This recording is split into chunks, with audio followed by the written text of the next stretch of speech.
ලංකාවේ සුපිරිම gym set එකේ වටයක් දාමු. එන්න යන්න මාත් එක්ක.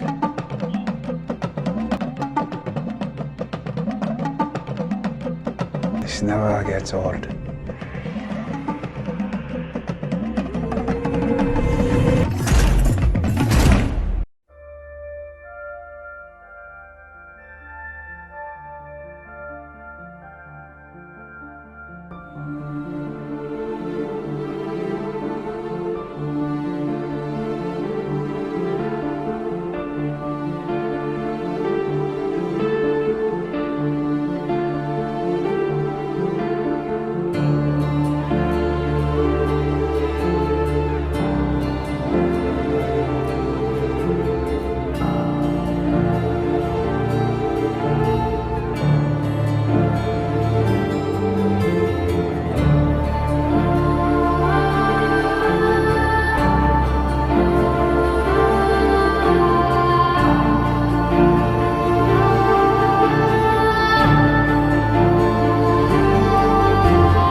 හරි ගයිස් මම මේ ජිම් ගැන ඔයාලට කෙටියෙන් එක්ස්ප්ලেইন කරන්න. එක ජිම් වලට යුනික් දේවල් තියෙනවා. ඒක අපිට අනිත් ජිම් එකෙන් ගන්න බෑ. එහෙමයි කියලා ඔයාට හැම ජිම් එකකටම යන්න බෑනේ. මම මේ වීඩියෝ එකේ පෙන්නපු ජිම් වලට අමතරව තව ඕන තරම් ජිම් තියෙන්න පුළුවන්. ජිම් එකක් වා තෝරගන්නදී වා හොයලා බලන්න ඕන සාධක කීපයක් තියෙනවා. පළවෙනිම දේ තමයි ෆී එක. දෙවෙනි එක තමයි ටයිම් ඇන්ඩ් ඩිස්ටන්ස්. තුන්වෙනි එක තමයි වයිබ් එක. හතරවෙනි එක තමයි ෆැසිලිටිස්. ඔයා තෝරගන්න ජිම් එකේ එකපාර ඇනුවල් ෆී එකම දෙන්න කලින් ෆන්ඩේ පාස් එකක් අරගෙනවා පොඩි විසිට් එකක් දාන්න. ඔයාට සැටිස් නම් ඇනුවල් ෆී එකක් අරගෙන ඔයා වැඩේට බහින්න. මොකද මන්ත්ලි ෆී එකට වඩා ඇනුවල් ෆී එක ගන්න එක වාට ලාභයි. අපි ටයිම් ඇන්ඩ් ඩිස්ටන්ස් ගැන කතා කළොත් සමහර කෙනෙක්ට කාලය වටිනවනම් හොඳම දේ තමයි ළඟම තියෙන ජිම් එකට යන එක. සමහරුන්ට ඕන තරම් කාලය තියෙනවා. එයාලට ටයිම් ඇන්ඩ් ඩිස්ටන්ස් එක ප්‍රශ්නයක් නැත්නම් එයාලට හොඳම වයිබ් එක තියෙන ජිම් එක තෝරගන්න පුළුවන්.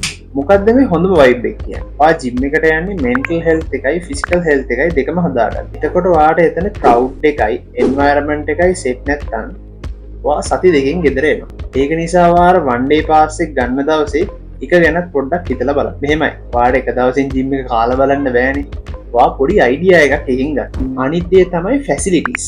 අපි එක්සාම්පල් එකක් ගත්තොත් ඔයා MMA එහෙම නැත්නම් මික්ස් මාෂල් ආර්ට් කරන කෙනෙක් නම් පංචින් බෑග්ස් ප්‍රෝමැට්ස් තියෙන ජිම් එකකට ඔයාට යන්න වෙනවා. සරලවම කිව්වොත් ඔයා ස්විමින් ඇත්ලි කෙනෙක් නම් පූල් එකක් තියෙන ජිම් එකක් තෝරගන්න වෙනවා. හරි ගයිස්, මම ඔයාලට බෝනස් ටිප්ස් ටිකක් දෙන්න.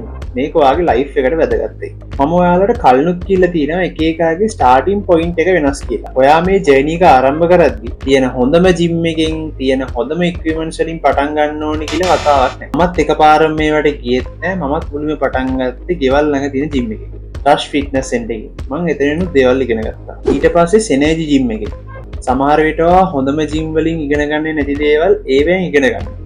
මම එතනදි වර්කවුට් එක ඩයට් එක ඩම්බෙල් රීරැක් කරන එකේ ඉඳන් ඉක්විප්මන්ට්ස් වල රෙස්පෙක්ට් කරන්න පොඩිම කිව්වොත් weights වලට වැදලා වර්කවුට් එක ස්ටාර්ට් කරන්න අපේ ඔසංක අයියයි චාමර අයියයි කියලා දුන්නා. ඒකට එකෙන්ම රෙස්පෙක්ට්.